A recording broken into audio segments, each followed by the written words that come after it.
Say on streets. Our streets. Say on streets. And made it. Right. Made it. Whose streets? Our streets. Word on the beat, word on the beat, word on the beat. Time after time after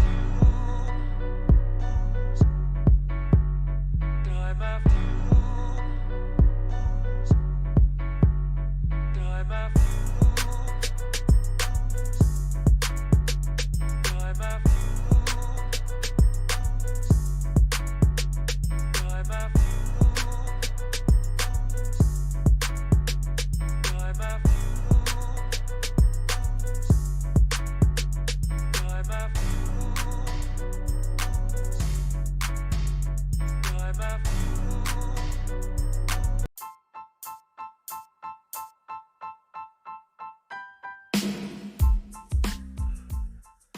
What up? It's your boy Bass, and y'all tuned in to another episode of Ian's Podcast. This is going to be the first of many special editions where we're going to be talking about stock, investing them chips, putting your money where your mouth is, or putting your money for the long-term investment, man. And we always talk about making the most out of your current circumstance. So one of them is, figuring out how do you budget, how do you put money to the side in a secure place where you ain't gonna have the easiest access to, but also other people won't have the same. You feel me? One way of doing that is in the stock market, as we all see. We hear about it in movies, we see it on TV, but not too many of us really know what's really going on and understanding the terminologies that they're gonna be using and stuff like that. So it kind of just like here and there, we kind of understand it plays a role in our everyday life and in our economy, but we don't really have an understanding of the game that's really being played and how can we be players within that game, and how can we win at it. But first and foremost, man, y'all tuned in to Ian's Podcast, and this episode is called, investing in the stock market when it's low. So one stock in particular, you feel me, that we're going to be talking about today is Ford stock. I currently, own stock in Snapchat. I bought stock in Snapchat like on a humbug. I really was not having like no game plan with it. I was using Snapchat all the time, and the option was there, so I took it. It was cheap at the time. It was probably like $7. It was something real low. It was probably like $7, like $7-8. And then I watched it go all the way down to $6. And then I just stopped paying attention into it. You feel me? And then I got my earnings report this year. They mailed it to me. Excuse me. I just happened to look at it, and it was like, the stock this year went up to 15. It was at one point, it was at 16 the quarter before that, but it just went down to 15. And I'm looking and I'm like, damn, when I like doubled my investment. So that means how many shares I bought, you feel me? I doubled that already. And I just been sitting on it, didn't even know about it. And it's a process to get the money back out, but that's the whole thing. It's not that accessible, but it's secure though. It's there. I know that it's there, and I got access to, it's a process, but I got access to it. I can get it out if I want to, sell it. Man, so we gonna go into what is something that you see a lot of these apps. It's a lot of apps that do it. You feel me? Like Acorn.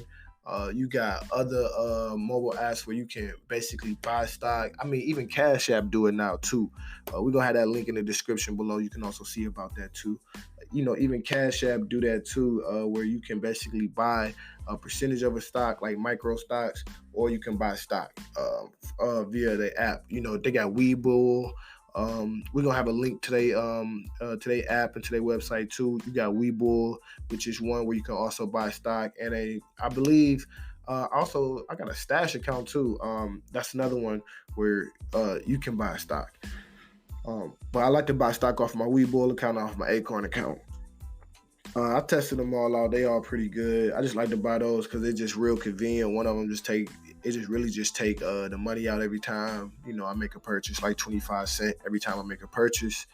And the other one is just because I like the way Webull look as far as just learning about stock, just playing around with it. You get to see like the whole trends, and you get to see like the whole reports, everything like that. So that one got more information if you're really trying to look at the data of a company, get the news, all that type of stuff. That's why I vibe with Webull on that note. But I'm gonna go back more into, low buy-in with high dividend yields. And what that really mean. And that's one of the main reasons why I'm focusing on Ford stock. When I looked at it last week, it was at $4. It was at $4 and some change. Man, looking at Ford stock today, man, Ford stock is right now, it's at like $5.42. Right now, it went up, but right now it's currently down, 0.37%, which ain't really nothing. It's just down 20 cents. 2 cents actually. But it just went up in a week. But that's when you think about buying into a large corporation like that, even when it come down to like Chrysler and General Electric, all these companies right now, their stock is below $10. Now, a lot of people be thinking like, man, the only thing they hear about is stock markets crashing and all this type of stuff. But when you think about the wealthy, people with wealth and people that invest money, they understand that when the market is low, that's the best time to buy in because the prices are generally low, and they understand the market, and they're basically forecasting that the market is going to increase at some point in time. You feel me? Then you can, depend on what is your plan. Is it long term, or is you just trying to make a quick come up and get out, or is you trying to, wait it out long term? But whatever your plan is, you do have an understanding that at some point, depending on what you're investing into, it's most likely going to increase. So when we think about America, the car industry is one of our backbones. So I feel like we have seen that America would do its best to try to make sure that those companies are, stay afloat. And granted, not to say that is a reason to invest into that company, but it was also the dividends yield. Ford had one of the highest dividend. I think has the highest dividend yield in its industry. Matter of fact, don't quote me on that. I could be wrong. These things change all the time. But I was looking at some information in the quarter that I was looking at. It said that it had like one of the highest dividend yields in this, in this industry, in this market. And that's currently, I believe it's at currently 6 point. So, that kind of helps keep things, at a consistent fluctuating, rate. But the reason why I would do this, and the reason why I am, is just due to the fact of what we were saying. It's securities. It's also a way of investing. Putting your money to the side, like especially during like a crisis or during times like this, where generally when people ain't working as much and things of that nature, you got to think about what are you doing with the little funds you do have. And when I say little funds, I'm not saying to say big bank take little bank. I ain't coming at nobody's pockets and nothing like that. I'm saying like as in when you could compare, your bank account to say the 1%ers or the wealthy. Where it's a little bit more financial security. You feel me? So just going back and just looking at that, like, so say with $20, if they say they selling stock for $4 and some change, or they selling stock for $5, like $4 and some change, you can buy 4 shares for $20. In comparison to buying, some junk food at the store or anything like that, you could put $20 over there and then let that, accumulate, more money for you, basically. Like, even if it is 60 cents, you let your money work for you. Long story short. And even when their stock prices had dropped, you still see that even when their stock prices dropped, you still got paid that 60 cents at the end of the day. So your money's coming back in some type of form or fashion. It might come back slow, but that's just due to your current situation. You can only buy in at a certain price, but you take it as you come. And that's one of the key principles, especially when you start thinking about ends. We call it eating in the streets because, that's our definition of making the most out of the current circumstance. Like we say that is the definition of making your most out of your current circumstance is eating in the streets. Because, you're just trying to eat. Like, as my homie said in his song, man, Monday through Sunday, we on the grind. So that's what I'm talking to, the 9-to-5ers, the people that's really making everything move in our everyday life, the people that's really putting them boots to the pavement. Really got to start thinking about investments and start thinking about putting in securities and stuff like that. A lot of times we always say like, yeah, I'm going to save. I'm going to put my money in a bank account, or I'm going to put my money over here in a shoebox or something like that. You start thinking like that's still easy and accessible. If something was to happen, it's like sometimes you need to put it in a place where it's out of sight, out of mind. You can't really reach it. And even if you wanted to reach it, the process is so annoying or so strenuous or something like that, like difficult, that you're going to be like, man, it ain't even worth it. I'd rather just go a different route. And you just let that sit there. Like I said, I had mine and Snapchat, and I forgot all about it. You feel me? I done went through hard times and some more stuff. And you feel me? And I still did not try to go sell the stock because, it's a process. And I needed the money immediately. Like I needed it in my hand. So I never really actually sold the stock. So I allowed it to actually grow. Situations change. Things like that. And it's still there. And it paid for itself. My money's working for itself. It might not be nothing major, but it's still working for itself. So it's like looking at it long term down the line. If I still have it by the time I'm 40 or something like that, that seed will turn into a huge plant.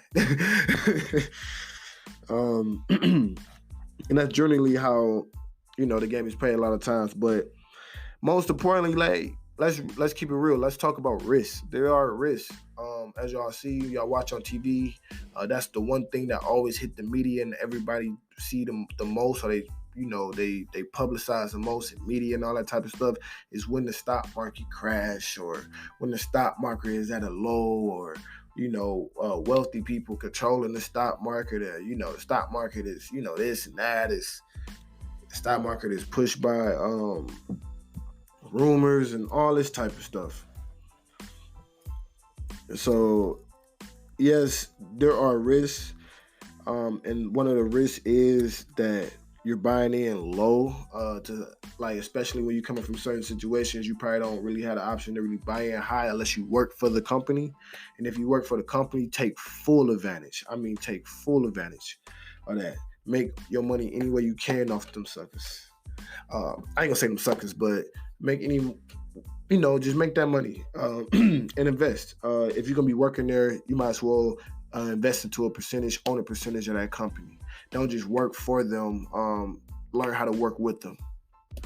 In layman's terms.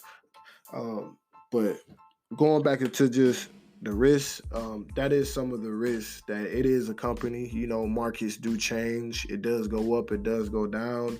And this is all based off of human behavior. What are humans doing? What are we doing? What's going on in the world? So yes, that is a risk. But you also got to think, what is the risk of you putting your money underneath your bed or putting your money in your house? Your house can burn down. A hurricane can happen. You feel me? Floods. All type of stuff can happen. You feel me? House can get burglarized, anything like that. So there's always going to be risk when you're talking about money. And in particular, you're talking about anything of value. There's going to always be risk. Because even if you put your money in the bank, you got to risk the bank being robbed, or banks do also go bankrupt as well. We also have seen this in our lifetime during the 2007, 2008, when the stock markets and the housing market crashed. We've seen, banks do go out of business. And what happens when those banks go out of business?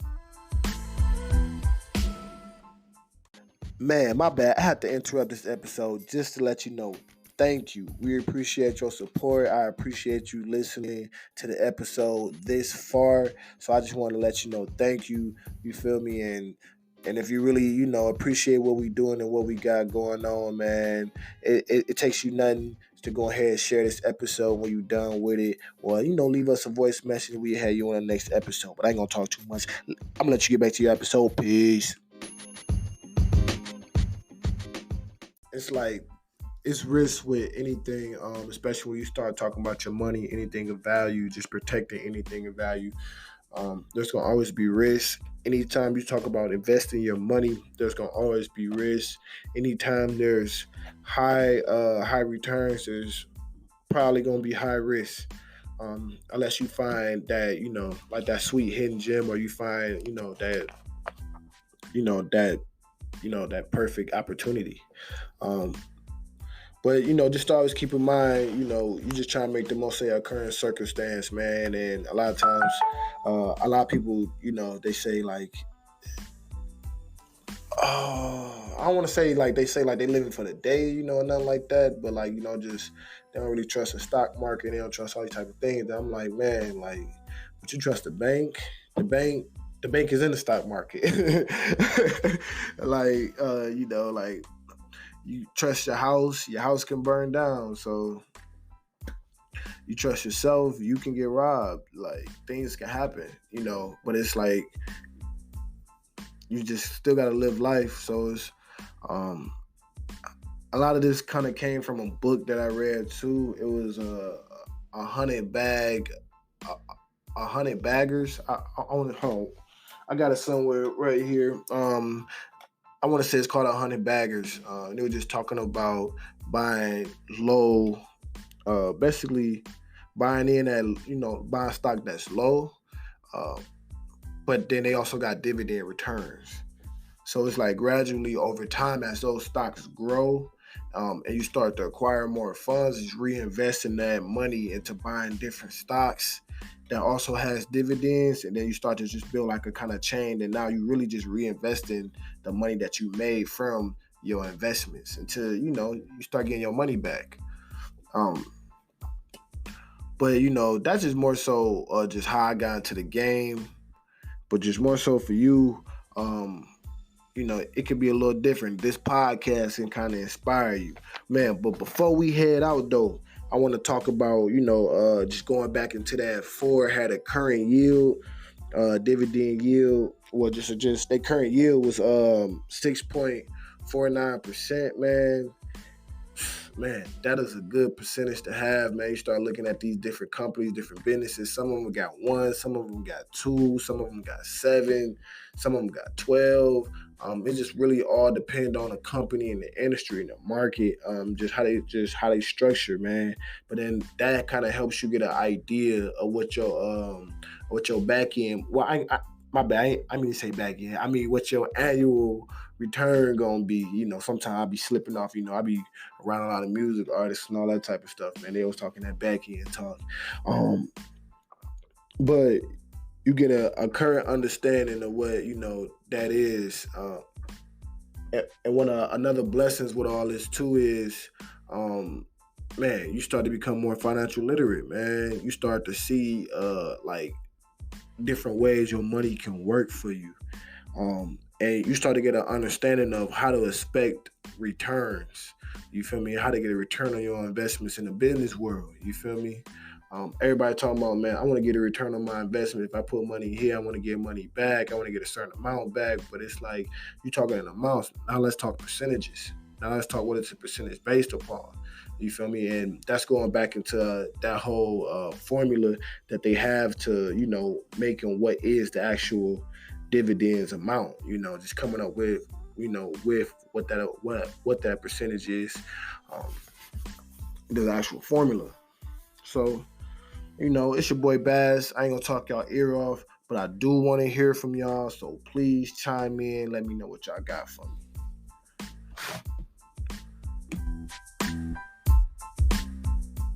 What up? So I just need to know, do you invest in the stock? Are you interested in stock, man? Is this a topic of the discussion that you got a question, or just something that you want to let your boy know? So maybe you just want to say what's up. Go ahead, hit that link. It's in the description. Leave us a voice message, man. We want to hear your voice, man. And who knows, man, we might have you on the next episode, man, or shout you out on the next episode, man. Show some love, get some love, man. We all need love, man. We is love, man. We are the culture, man. It's your boy Baz, Ends Podcast. We tuning out, man. Don't forget to go ahead, like, share, and subscribe, my baby.